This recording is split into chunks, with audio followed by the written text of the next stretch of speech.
আপনার লক্ষ্য যত বড় হবে তত বেশি মানুষ আসবে আপনাকে আটকানোর জন্য। এরা চাইবে আপনাকে আপনার লক্ষ্য থেকে দূরে সরিয়ে দিতে। আর আপনি যদি এদের থেকে রক্ষা পেতে চান তাহলে অবশ্যই এর একটি রাস্তাও আছে, আর সেটি হলো আপনি এদের কথা মেনে নিন আর আপনার লক্ষ্য, আপনার স্বপ্নকে ছেড়ে দিন। আপনি সেই পথ চলা ছেড়ে দিন যে পথ আপনি এতদিন নিজের জন্য তৈরি করেছিলেন। কিন্তু সত্যি যদি আপনি আপনার স্বপ্নকে পূরণ করতে চান, আপনি যদি আপনার লক্ষ্যকে জয় করতে চান, আপনি যদি আপনার জীবনকে একটি নির্দিষ্ট উচ্চতায় নিয়ে যেতে চান এবং আপনার জীবনে যদি এমন কিছু থেকে থাকে যেটা আপনাকে করতেই হবে আর যার জন্য আপনি প্রতিদিন সকালে ঘুম থেকে ওঠেন, তাহলে আপনার নিজেকে একটি কথাই বলতে হবে, দুনিয়া গোল্লায় যাক, লোকজন সব গোল্লায় যাক, আমার যেটা করতে ভালো লাগবে, আমার মন যেটা চাইবে আমি সেটাই করব। সব সময় একটা কথা আপনাকে মনে রাখতে হবে, আপনি যত বেশি সামনে এগিয়ে যাবার চেষ্টা করবেন তত বেশি মানুষ আপনাকে পিছনে নিয়ে আসার চেষ্টা করবে। এখন এটা আপনার উপরই নির্ভর করে যে কতদিন আপনি আপনার লক্ষ্য, আপনার স্বপ্নকে নিয়ে জেদ ধরে থাকবেন। আপনি যখনই দুর্বল হয়ে পড়বেন সেই সব মানুষ তখনই আপনার সেই আশাকে ভেঙে দিতে চাইবে।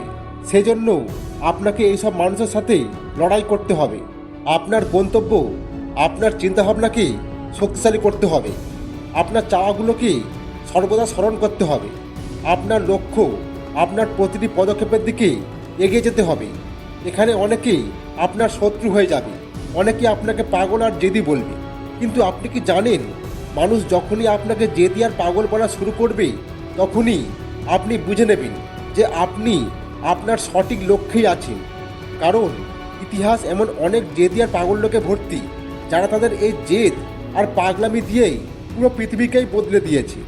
বিদ্যুৎ, মোবাইল, ইন্টারনেট, প্লেন, এমনকি মানুষ চাঁদে পর্যন্ত পৌঁছে গিয়েছে শুধু তাদের জেদ আর পাগলামির জন্য। একটা কথা অবশ্যই মনে রাখবে, মানুষ আপনাকে ইগনোর করবে, তারপর আপনার পিছু নেবে, তারপর আপনার বিরুদ্ধে গিয়ে দাঁড়াবে, আর সব শেষে যখন আপনি জয়ী হবেন তখন এই সব লোক আপনাকে নিয়ে সমালোচনা শুরু করবে। তাই কখনো অন্যের কথায় কান দিয়ে আপনি আপনার লক্ষ্য পরিবর্তন করবেন না, কখনো আপনি স্বপ্ন দেখা ভুলে যাবেন না। কারণ এই পৃথিবীর একটি নিয়ম আছে, আর তা হলো যারা সফল হয়ে যায় তাদের সবাই সম্মান করে, স্যালুট করে, তাকে কখনো কেউ ইগনোর করে না।